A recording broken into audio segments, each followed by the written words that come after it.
దాన్ని నీలో ఉన్న భావాలన్నీ కూడా ఆ యజ్ఞంలో జపంలో కాల్చేస్తే యజ్ఞం కానీ ఇవన్నీ పెట్టుకొని ఆ మాటలు చెప్తే ఏమొచ్చాయి ఏముంది యజ్ఞానికి కావాల్సిన కట్టెలేంది పొయ్యాల్సిన నెయ్యి ఏంటి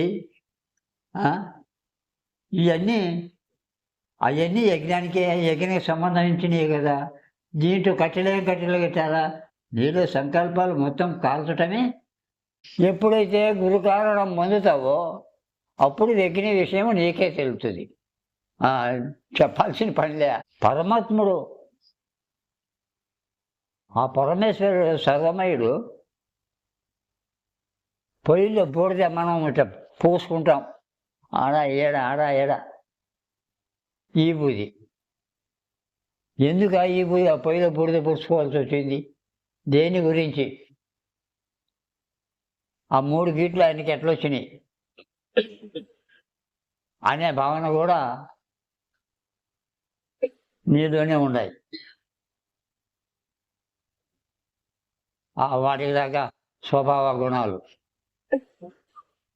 అదే నొసట పెట్టాలి. ఏ బోధి యజ్ఞాల్లో 2 యజ్ఞాలు ఉన్నాయి.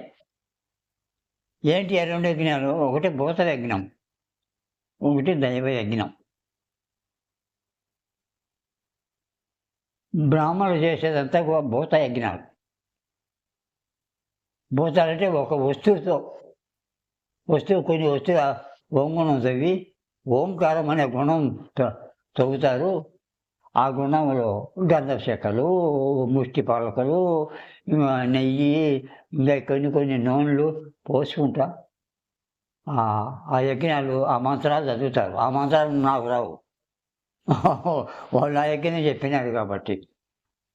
జపయజ్ఞం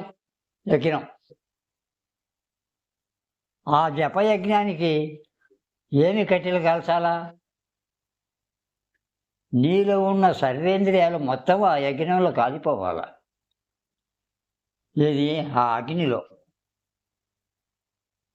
ఎప్పుడైతే ఆ యజ్ఞానికి కాలిపోవాలంటే అది గురుముఖంగా చెప్పిన వాక్యంతోనే ఒక ఓంకారంలోనే కాలిపోవాలి. ఓంకారం అనే గుణంలోనే ఆ యజ్ఞాలు ఈ పంచభూతాలు, అన్నమయ కోశాలు, ప్రాణమయ కోశాలు, మరి పంచభూతాలు, అష్టవర్గాలు, త్రిగుణాలు, ఇవన్నీ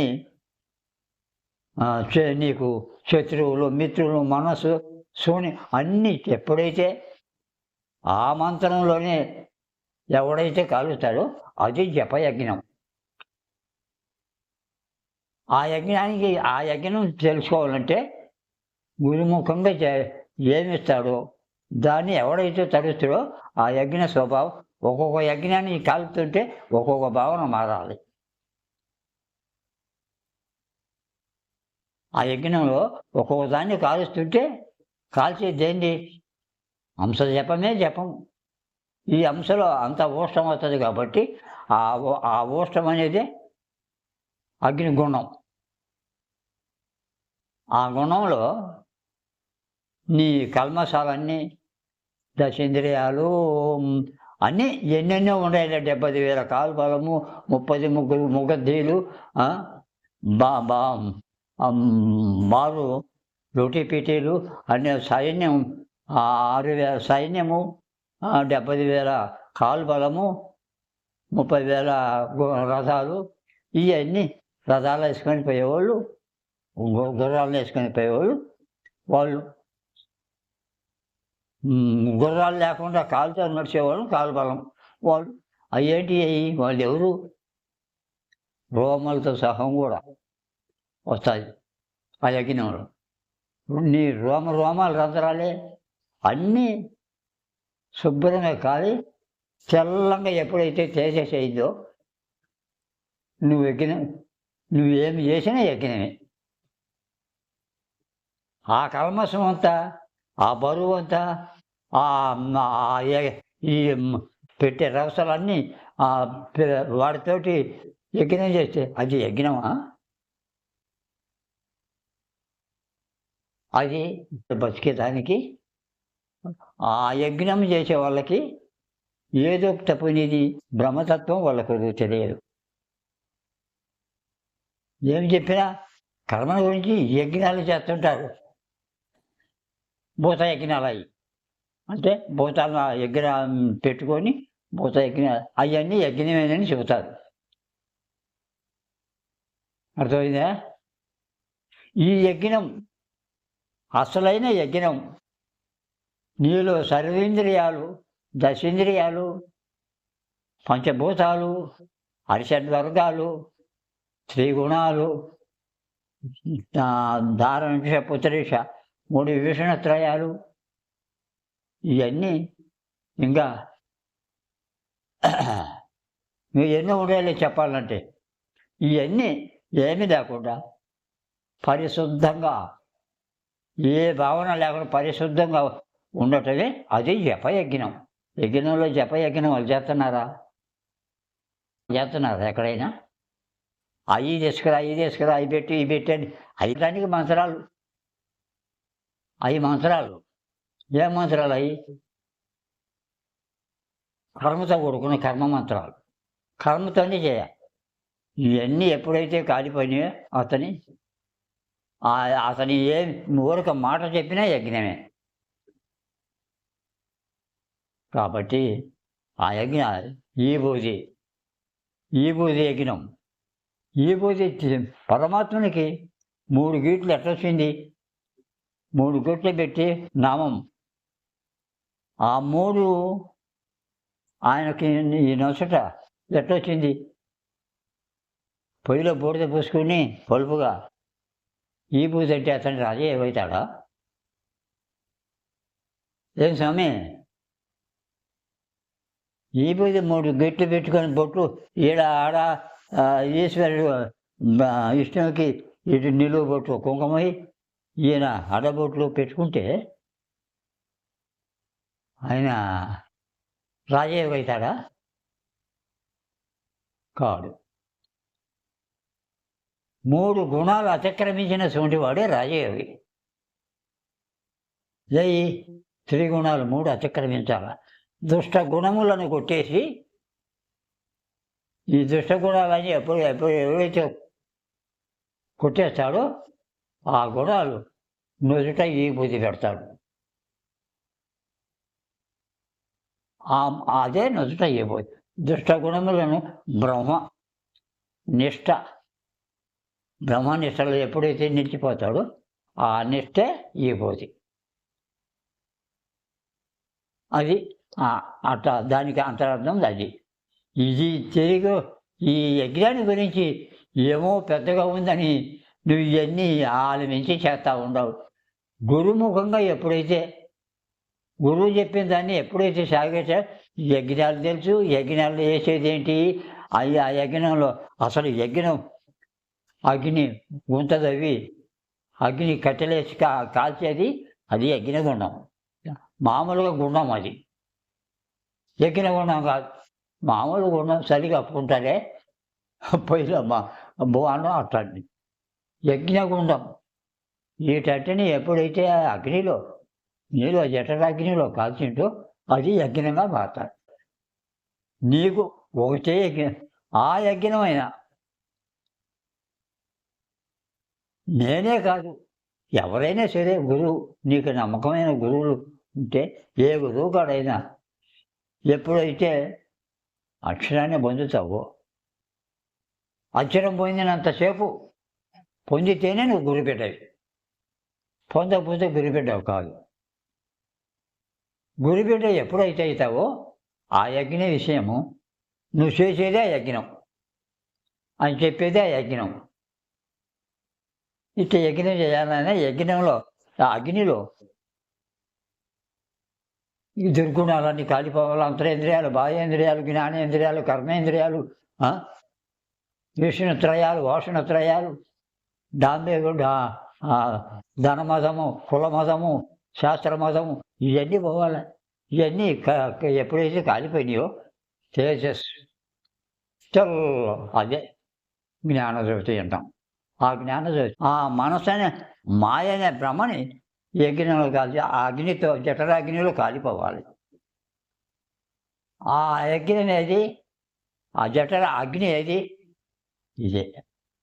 దీంట్లో కాలిపోవాలి.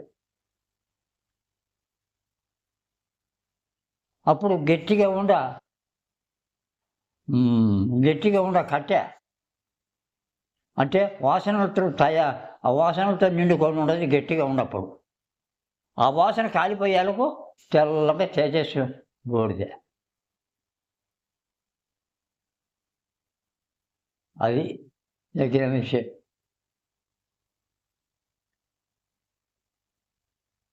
ఇక దీనికి ఇంకా తోడ్పాటు చెప్పాలంటే మనం చెప్పాల్సిన పనిలే.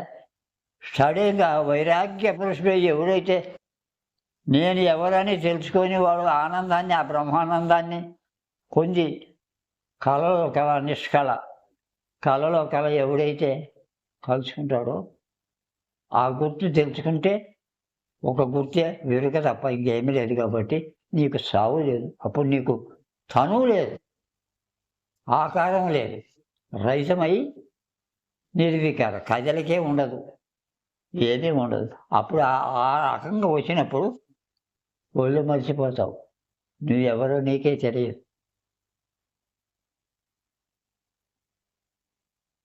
ఒళ్ళు మర్చిపోయి మళ్ళీ స్పృహ వచ్చినప్పుడు చెప్పేదానికి మనసు ఉండదు. ఎప్పుడైతే ఒళ్ళు మర్చిపోయి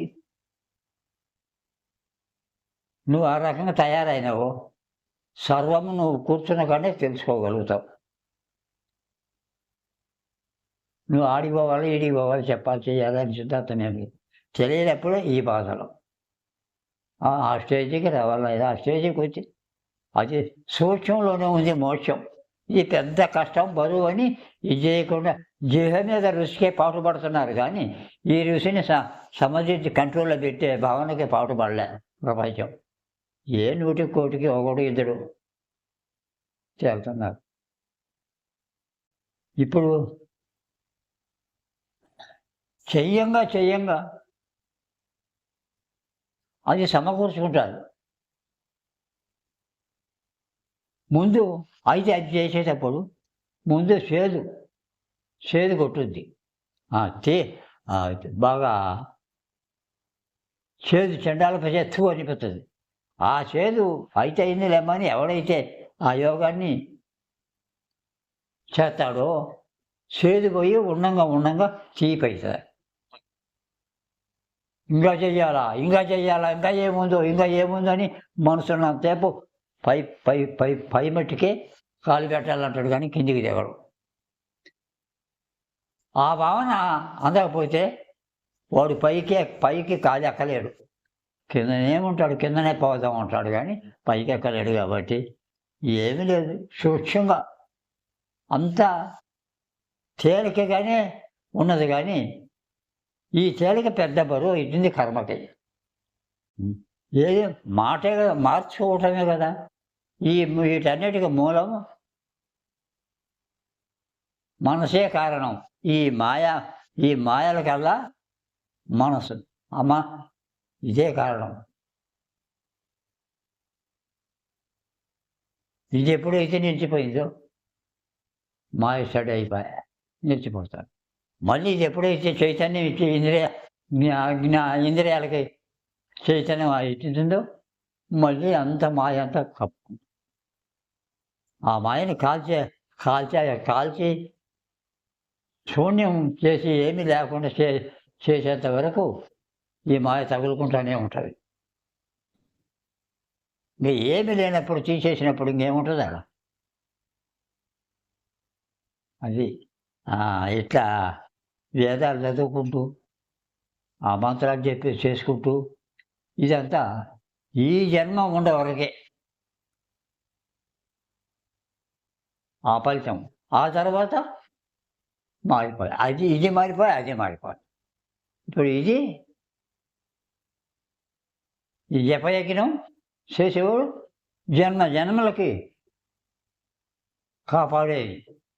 అసలు జన్మే లేకుండా పునర్జన్మకి రాకుండానే చిరకాలము అంటే యుగాలు కూడా శాశ్వతంగా ఉండేది.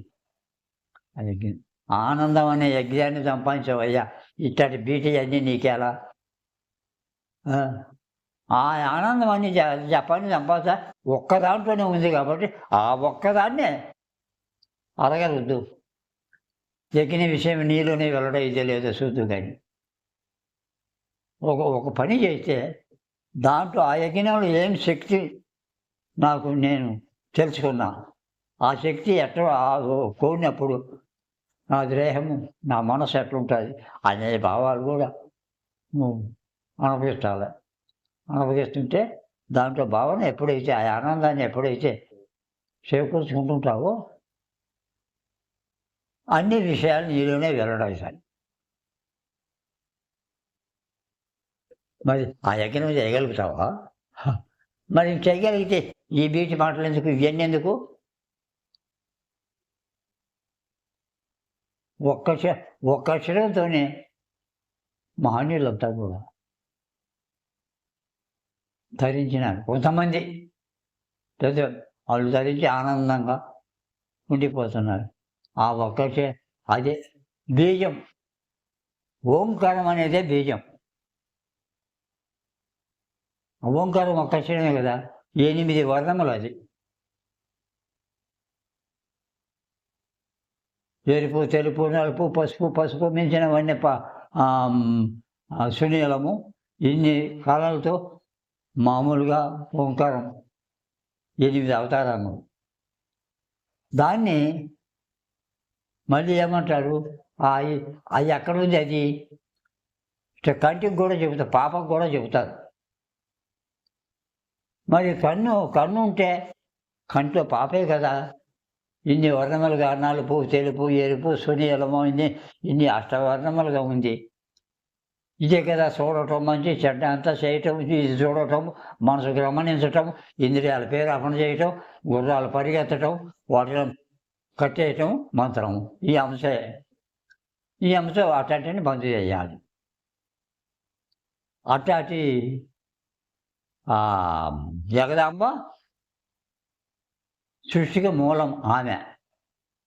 అదే కొంతమంది అంటారు, ఇత్తు ముందా చెట్టు ముందా అని. ఇత్తు ముందంటే చెట్టు లేనిది ఇత్తి ఎట్ట వచ్చిందంటారు. విత్తనం లేనిది చెట్టు ఎట్ట వచ్చిందని కొంతమంది అన్నారు. చెట్టులోనే విత్తనంలోనే ఉంది అంకురం. 2 ఒకసారే వచ్చినాయి. బాయార్థంలో చెప్పుకుంటుంటారు. అసలు విత్తనం అంటే ఏంది? ఎక్కడ పుట్టింది? సృష్టికి ఏడ ఉత్పత్తి అయింది? ఎక్కడి నుంచి ఏ దేశాన్ని నుంచో 4, 5, 6 దేశాలు దాటుకొని ఇంకొక ఊరిలో వచ్చి పడ్డావు. అవి ఏం దేశాలు? మళ్ళీ ఆ ఊరికి పోవటానికి బాట ఊడిపోయింది. బాటనికి చెట్లు మొలిచిపోయింది. బాట నువ్వు ఆమె ఆ బాటను నేను చెట్లు వేసుకుంటా పోతున్నా, నువ్వు తెగొట్టుకుంటా రమ్మనమని శ్రీరామచంద్రుడికి సీత ఆ రామచంద్రుడికి అదే చెప్పింది. రావణుడు దేశపోతున్న వాళ్ళు యోగులు పడే కష్టం నువ్వు పడితే ఈవిడ పోయి వాళ్ళని కష్టపెట్టి చేస్తుంటే వీళ్ళు పోయి విష్ణువు నేర్చుకున్నాను.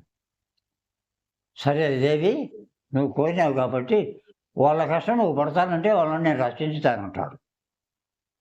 అప్పుడు పడతాను, మనం రక్షించడానికే కదా అని చెప్పి అప్పుడు సీత వాళ్ళు జన్మ మారితే వాడి గర్భాన్నే ఉత్తపైతాయి. దేవుడు తీసుకొని పోయేటప్పుడు ఆడ గుర్తులు వేసుకుంటా పోద్ది.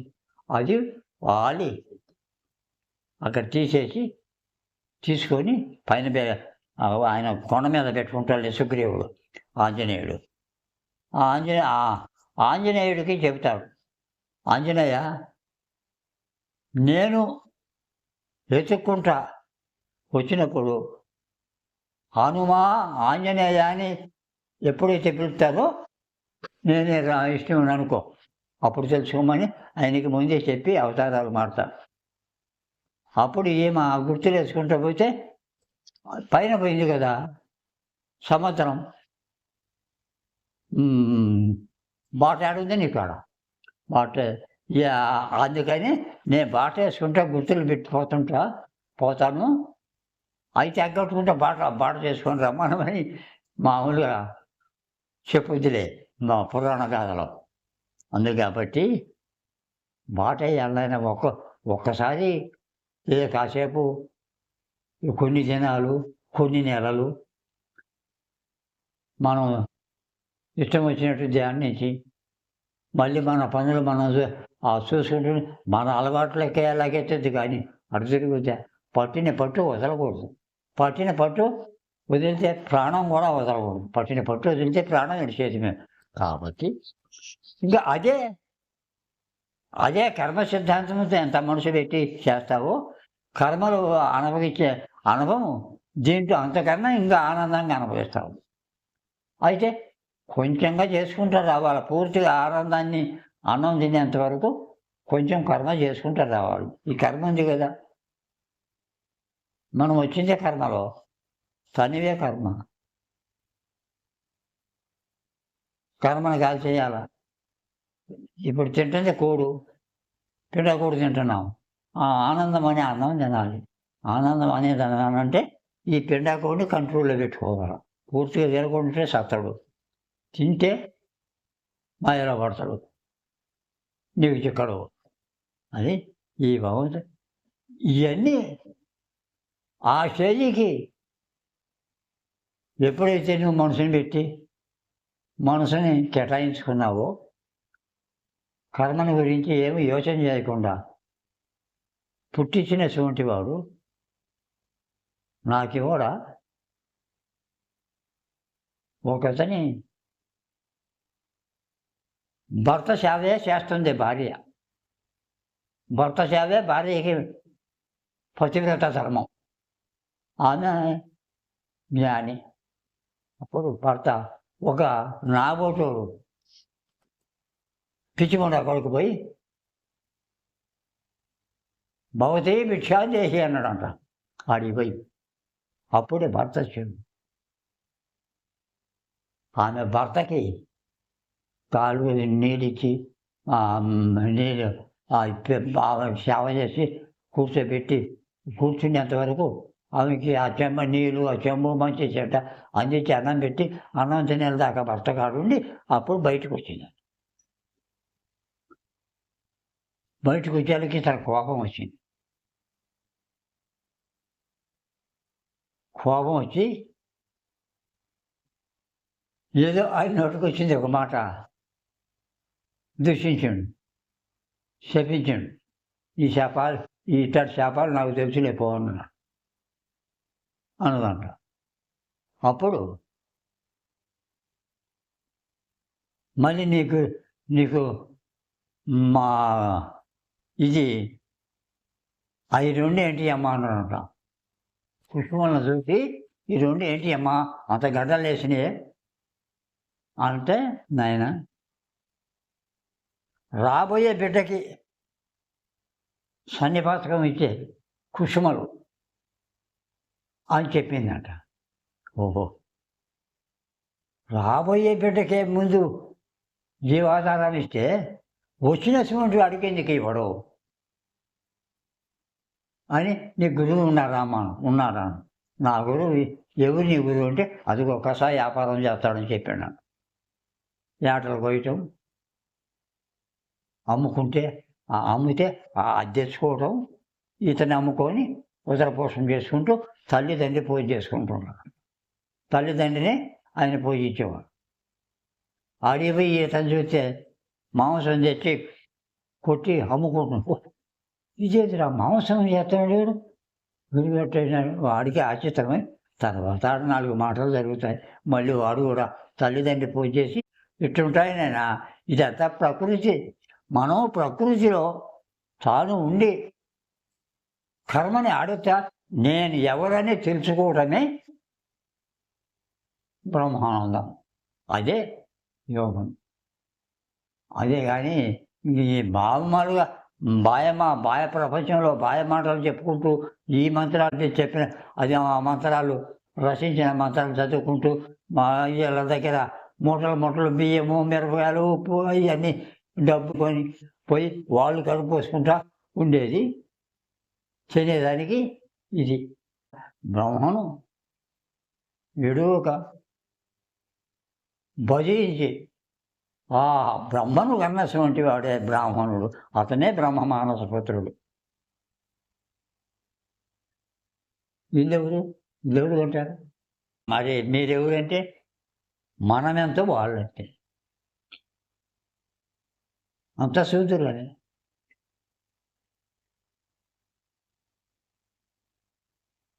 ఆ!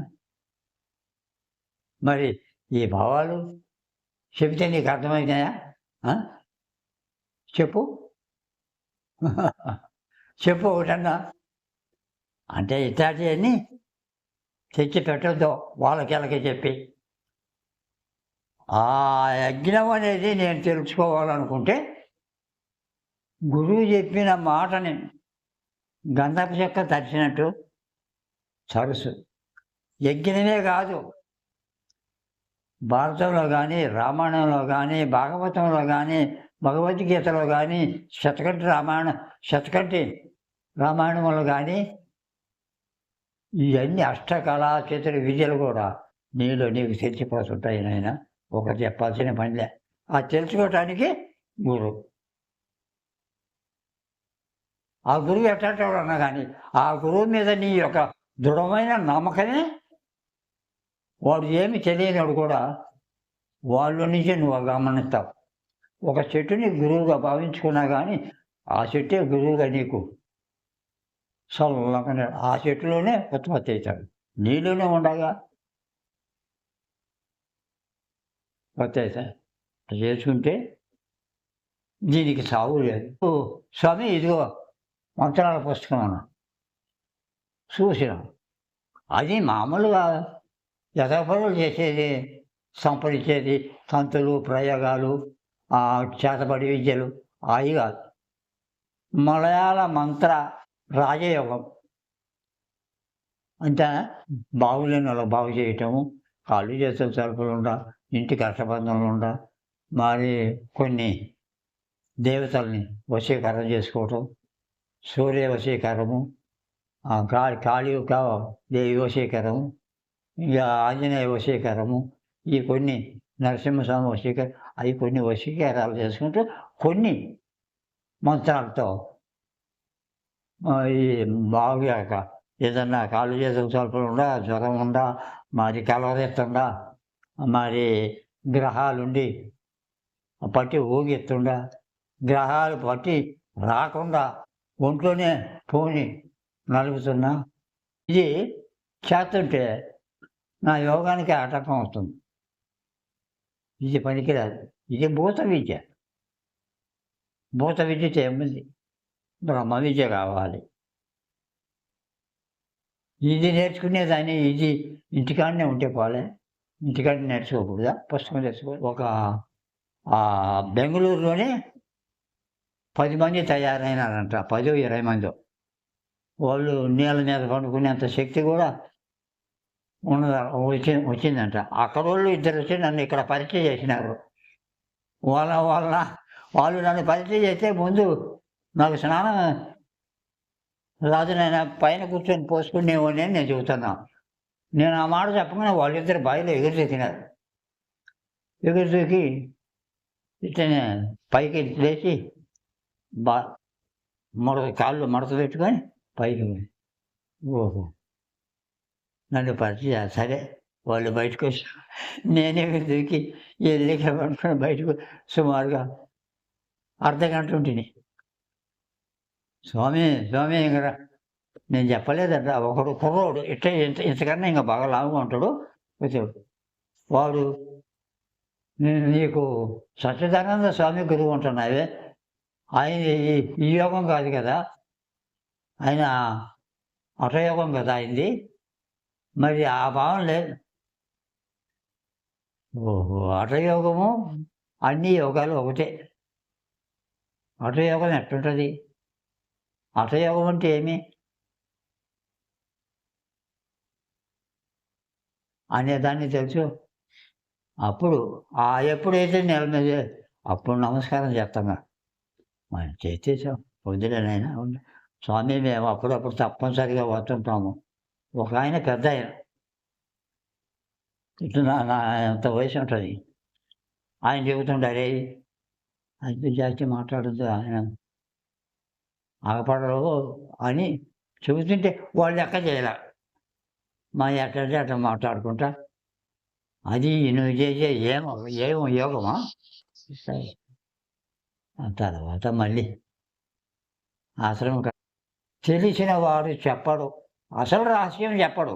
ఏదో చెబుతుంటాడు. తెలియని వాడు ఎన్నో చెబుతాడు కబుర్లు. తాను తెలుసుకున్న భావన తెలిసిన వాడు తాను భావన చెప్తాడా? చెప్పడు. ఎటువంటివాడికి చెబుతాడు? గుడికి నిర్మలమయ్యేంత వరకు పరీక్ష చేస్తానే ఉంటాడు. వాళ్ళు మీరు చెప్పినవి వింటానే ఉంటాడు. అట్లా చేద్దామని అంటే అన్నిటికీ ఉమ్మంటాడు. అసలు దాన్ని రానివ్వడు. ఎందుకు రానిస్తాడు? ఎంత కష్టపడి అది సంపాదించిన దాన్ని నువ్వు ఎక్కడి నుంచో వచ్చి అదేందో చెప్పు సార్ మరి చెబుతాడా? చెప్పినేనా? అదే గుర్తు.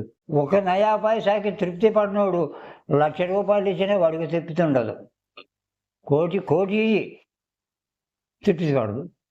తృప్తి పడేవాడు నయా పైసా చేతిలో పెట్టమని సంతోషం అని ఎంతో సంతోషపడి తృప్తి పడతాడు.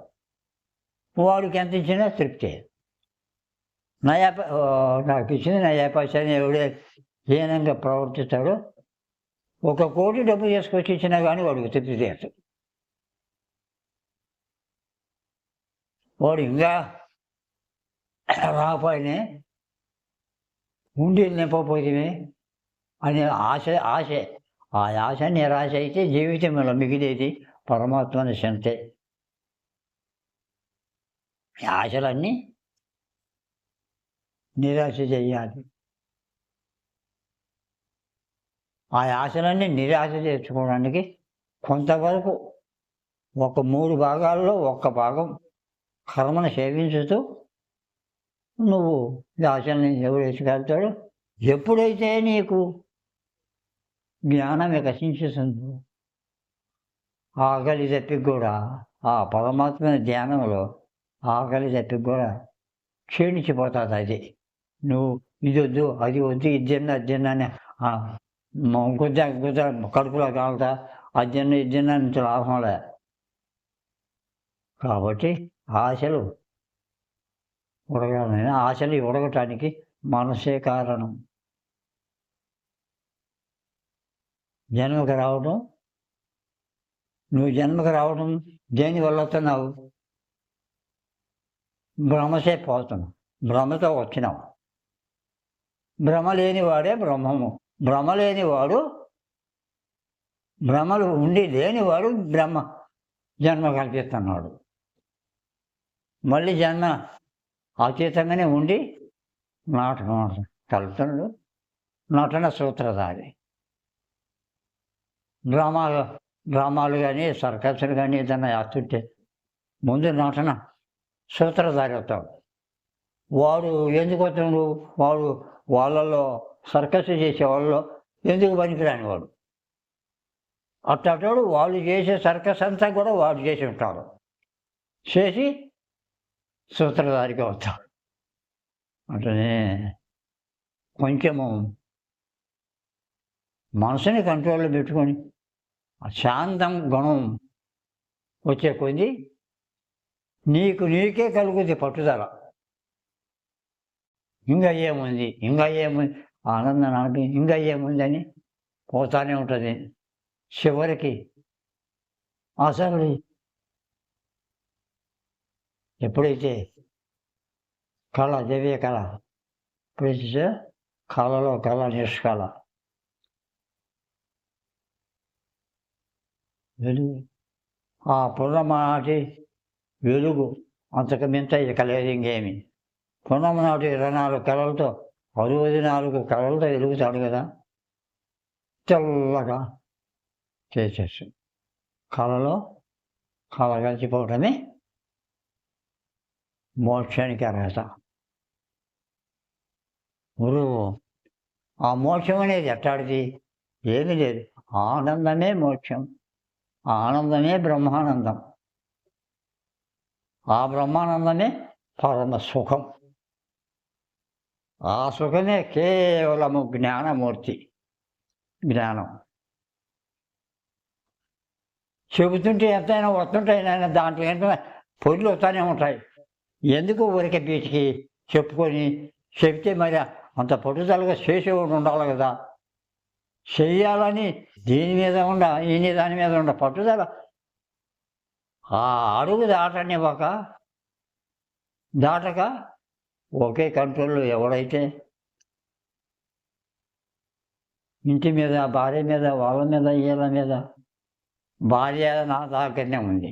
ఎవరు జలం పరిచయమే భార్య. బిడ్డలు ఎవరు? నీ గుణాలే, అర్చటి వర్గాలే, వాళ్ళే బిడ్డలు. వాళ్ళే నీకు శత్రువులు. కామము, క్రోధము, లోభత్వము, కామక్రోధులో మతము, అహంకారము, ఇవన్నీ ఆశతో 5గురిని కన్నదాన్ని. పెళ్ళి కాలే, రైసురాలు కాలే, ఆశతో 5గురి కొడుకుని కన్నది. వాళ్ళు ఎప్పుడైతే వాళ్ళని ఆనందాన్ని మంచిగా బాగా చూసినావో నీకు మిత్రులు అవుతారు. వాళ్ళని ఎప్పుడైతే నువ్వు ఖండింపు చేసేసినావో ఉన్న మిత్రులు అవుతారు. ఖండింపు చేయకుండా వాళ్ళతోనే సంప్రదించుకుంటా ఉంటే వాళ్ళే నీకు శత్రువులు.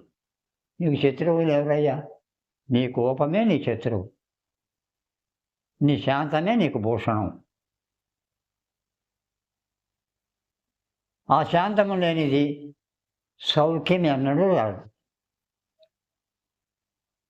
కాబట్టి అదే కాదు, ఈ ప్రకృతిలో ఏదైనా కష్టం చేస్తేనే ఫలితం ఉంది, కానీ కష్టం చేయకుండా ఫలితం తీసేవాళ్ళు ఎవరన్నా ఉండారా భూమి మీద? కాబట్టి ఆ కష్టం చెయ్యాలి. నీకు చదువు రావాలంటే నాయనోళ్ళు చెప్పచ్చు కదా. తల్లిదండ్రులు చదువుకున్న వాళ్ళు ఉంటే వాళ్ళు చెబుతారు కదా. వాళ్ళు చెప్పిన బడికేమో పంపించాల్సిందే. అయ్యవారు ఏం చేస్తారు? శిక్షలో పెడతారు. ఆ శిక్షలో వీళ్ళు చదువుకోవాలి. ఆయన పెట్టించారు. ఆ బడి అవి ఎలా పడితే మళ్ళీ వాళ్ళు ఇష్టం వచ్చినట్టు ఆడుకుంటాం.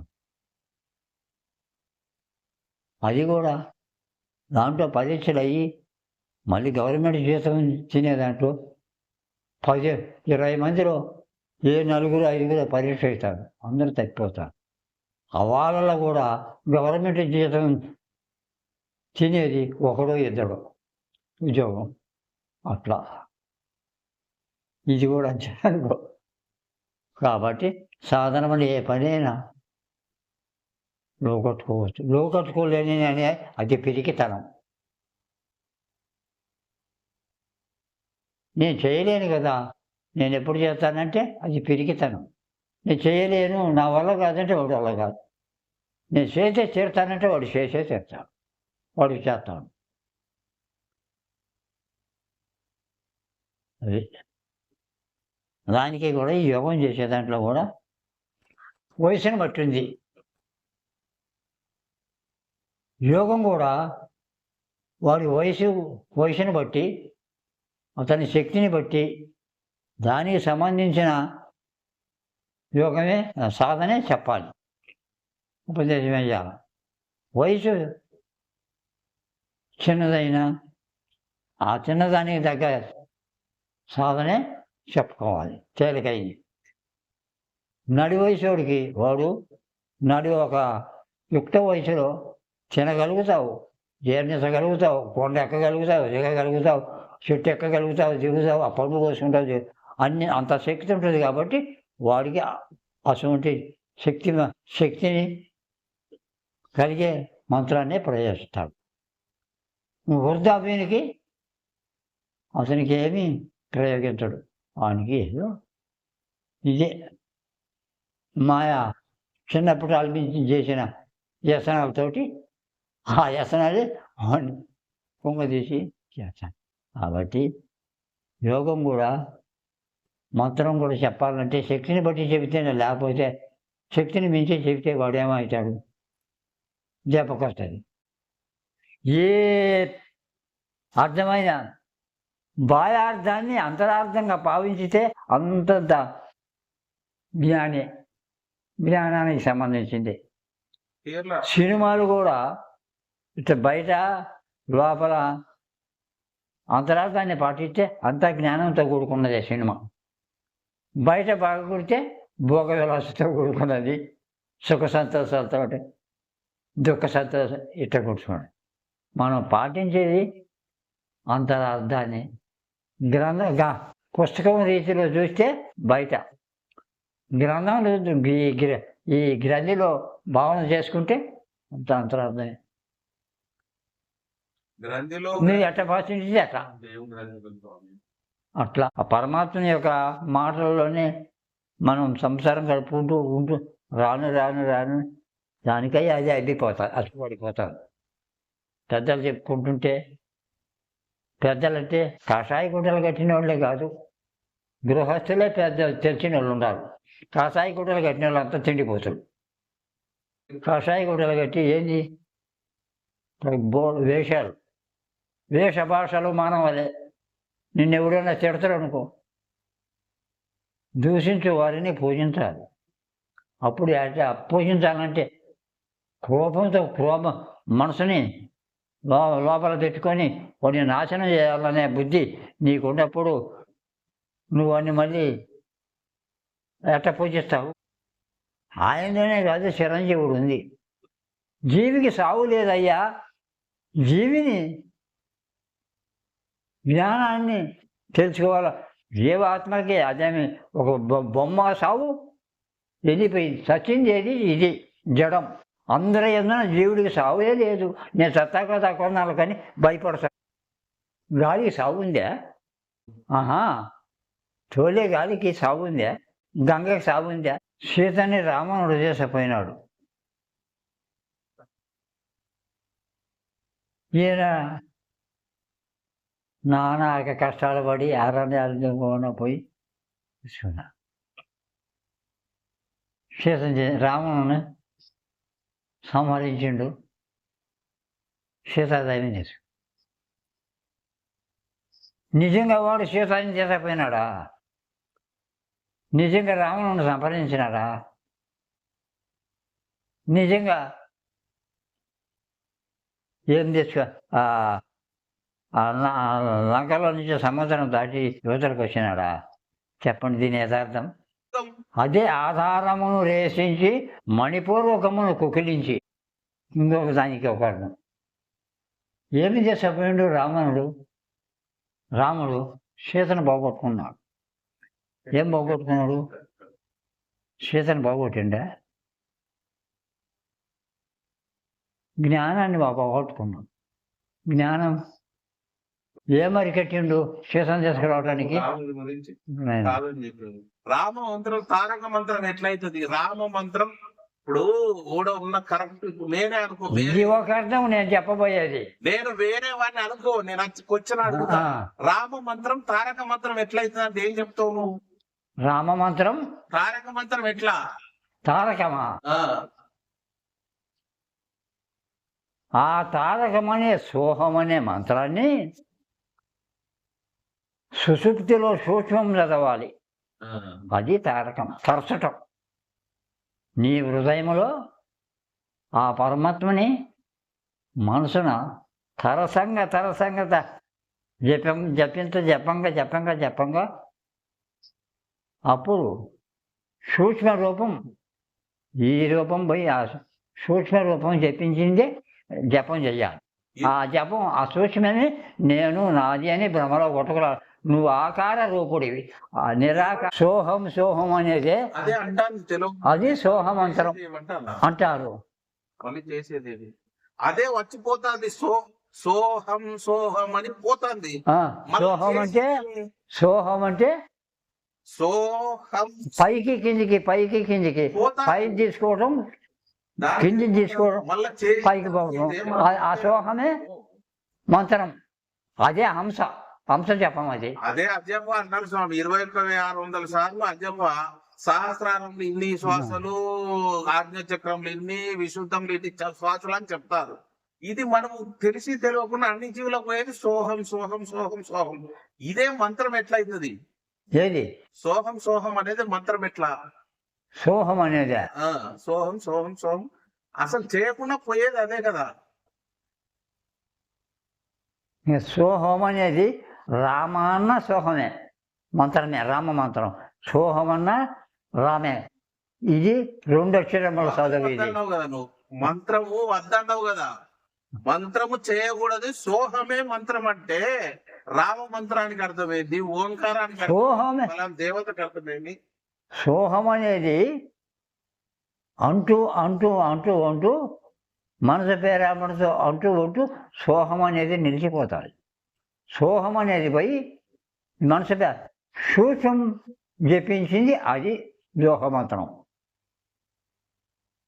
నీ ఆకారం, ఇది ఆకారంతో జపించుతుంది. అది దాన్ని జపించేది శబ్ద బ్రహ్మ అంటాను. ఆకారం లేకుండా ఆ ఆకారంతో నిర్వికారాన్ని ఎప్పుడైతే జపించుతూ జపించుతూ సోహం అనే మంత్రాన్ని జపించుతూ ఎప్పుడైతే ఆగిపోద్దో అప్పుడేమి జరుగుతుందో, ఏ మంత్రం జరుగుతుందో అది సోహం. అప్పుడేమి జరుగుతుంది? ఈ సోహమంత్రం జపించినప్పుడు అదే అంశ జపం. ఆ అంశ సోహం శబ్దంతో వస్తుంది. అంశ నిర్వికారమైనప్పుడు అప్పుడు మంత్రం ఏముంది? ఇంకా నువ్వు జపించే జపం కూడా లేకుండా పోవాలి. నువ్వు జపించే జపం కాదు, అది మారిపోతుంది. నువ్వు ఎక్కడ దృష్టి పెట్టినావో ఆ దృష్టి మారిపోతుంది. నీకు మాటే ఉండదు, మై మర్చిపోవాలి. మై మర్చి నీ రూపం, నీ సూక్ష్మ రూపం ఎప్పుడైతే చూసుకోగలిగినావో అప్పుడు ఏం చెబుతుందో తారకం, తరసడం, తరసటం, తరసంగా అది 2 అక్షరాల చదువు.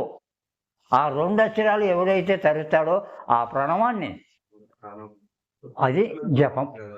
ప్రణవ జపమే తారకం. ఈ రకరకాలుగా మంత్రాలు అంతే. ఇవి కూడా ఒక ప్రణవమే అన్నిటికీ మంత్రం. అదేది శబ్దం. నిశబ్దో బ్రహ్మ, బ్రహ్మలన్నీ మృతి చెందితే అది తన్మయం. తన్మయం ఎత్తటమే తారకం. తన్మయంలో నీకేముంది? నీవే సాక్షాత్ చూసుకుంటూ ఆనందపడుకుంటూ నవ్వుకుంటూ నీవే విన్నట్టు ఉంటావు. అది బయట చూసే వాళ్ళకి ఏమి తెలియదు. ఆ ఆనందం నువ్వే పడుతుంటాం. తారకం అంటే మనసు తన్మయం కావటమే తారకం. ఈ పరమరాశమైన యోగము శేష విధాయకము భార్యకు కూడా చెప్పకూడదంట. ఇది దీనికి చెబితే వాడు అర్థమైపోతాడంట కొన్ని దినాలు. కాబట్టి నేను అర్థమైనా నాకు సంతోషమే. చచ్చినా 10 మందికి ముందుకు తెచ్చి వాళ్ళ బాగుపరచాలి కదా, లేకపోతే అది బాకే కదా. ఇంకా బ్రహ్మ విద్యని నేను నేర్చి లాభమే ఉంది అని ఆయన అన్నాడు. అప్పుడు 10 మంది శిశువులకి అది నేర్పి ప్రాణాయామమ పరమరహస్యము బయలుపరిచినాడు, భక్తులకు అభయము సగినాడు అని ఒక తత్వం కూడా విచారణగా రాసిండు. ఆయన చెప్పిన ఆయన అన్నాడు ఆయన ఈ మాట అందరికీ చెప్పకూడదని చెప్పరు కొంతమంది తెలిసిన వాళ్ళు. అందుకనే దీన్ని 10 మందికి వెల్లడి చేయాలని నా ఉద్దేశం. ప్రాణాయామము పరమరహస్యము బయలుపరచినాడు, భక్తులకు అభయము సగినాడు అని పెద్ద 12 వచనాల తత్వం అది. ఆ ప్రాణాయామం చేసే వ్యక్తి ఎప్పుడైతే శ్వాస కుండలిలో చేరుకుందో గర్భిణీ స్త్రీకి వచ్చినట్టు వస్తుంది కడుపు. ఇరుపక్కల తన్నుకొని శివుడు. అప్పుడు కుండలి శక్తిని ఇచ్చినట్టు. అప్పుడు 70,000 నాడులకు ఎత్తంగా పాదాడుతుంది. అది తీరుకొని మళ్ళీ కుండలిలోకి వచ్చి కుండలిలో నుంచి అపార వాయువుగా ఊర్ధ్వమూల మదశాఖ అని భగవద్గీతలో ఈ గుజం కాడికి వచ్చి అపార వాయువుగా ప్రాణం పోతుంది. ప్రాణం పోయినట్టు అంత కొత్త బిగపట్టలేనంత శక్తిని చేస్తారు. ఎప్పుడైతే బిగపట్టినావో అది తిరుక్కొని మళ్ళీ ఊర్ధ్వముఖానికి రావాలి. ఇప్పుడు చెప్పుకున్న విశేషాలు చెప్పిన విషయం ప్రకారం ఎవడైతే చేస్తాడో వాడికి వాళ్ళలోనే ఆనందాన్ని అనుభవిస్తూ ఉంటాడు. ఆ ఆనందం అనుభవించే కొద్ది నీకు ఇంకా పట్టుదల కలుగుతుంది చేయటానికి. కాబట్టి వేదాలు, శాస్త్రాలు, పురాణాలు ఇంకా ఆయువుని కుంగదీసే. అది అట్ట ఒక్క నూర ఊదేవాడికి కానీ, కొండ కట్టెలు తెచ్చేవాడికి కానీ, రాగాలు పెద్దగా తీసేవాడికి కానీ, వాళ్ళ సైకిల్ తెచ్చేవాడికి కానీ వాళ్ళకి ఎంత రొప్పి వస్తుంది, గస వస్తుంది. అన్ని అంశాలు అంత ఉడుపుడుగా పోతాయి. వీళ్ళందరి ద్వారాగా పోయిన అంత ఉడుపుగా పోయిన అంశాలు ఒక్క శ్రీ సంభోగంలో పోతుంది. కాబట్టి శ్రీ సంభోగం క్రమశిక్షణలో ఉండాలి. ఇదంతా ఒక 10 రక్తం విరిగితే 10 సుక్కలు ఇంద్రియం బొట్లు అయ్యేది. ఆ బ్రహ్మాండ బాణ ఆడికి రక్తం 10 బొట్లు అట్టటి 10 చుక్కలు పడతాయి, 4, 5, 6. అప్పుడు ఎంత రక్తం క్షీణించిపోతుంది. ఆడిపై రక్తం మొత్తం నరాలకి తోడ్పడుతుంది. ఆ నుంచి ఇంద్రియంగా మారి వస్తాయి మంత్రులుగా నాలంతో రాగా గర్భంలో పిండోత్పత్తి అవుతాయి. అంత శక్తి ఇంద్రియం. అదే వచ్చిన ఊరి ఇక్కడి నుంచే పుట్టడం అది అసలు ఊరు. ఏడ పుట్టినవు ఈ ఊరిలోకి వచ్చిన భూమిలో ఇది పొన్నూరు.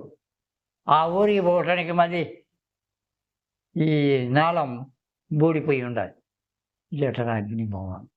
ఇదే పోవాలి. దీన్ని వేడికుండా అది కారుతుండాలా, ఇది ఎక్కుతుండాలి. అయినా ఇది చెయ్యాలి. ప్రాణాయామం కూడా చేయాల్సిన పని లేదు. ఇది కష్టమైన యోగికి ఒక యోగంలోనే ఒక యోగంతో సంపాదించిన బ్రహ్మానందాన్ని ఆయన 400 పుణ్యం చేకూరుంది రాజయోగి తెలుసుకొని చేస్తే. అందుకే దాన్ని బోధ చెప్పమంటారు. ఇది బయట అర్థం. అంతరార్థంలో పెన్ని కాని వాడు లేడు, మామ లేని వాడు లేడు. ఆశతో 6 కన్నది బిడ్డలు. అప్పుడే మరి పుష్పవతి కాలే, ఆమె పెళ్ళి కాలే. 5 కొడుకులు కన్నదంటే 6 ఎట్టకన్నది. అది అంతరార్థంలో పెళ్ళి. అది అంతరార్థంలో ఏది ఎవరిని కన్నది 5 5 భూతాలను కన్నది. 5 పని. అదే కామ క్రోధ లోప మద అత్యంత వర్గాలు 6. అదే ఆ భ్రమే మాయ.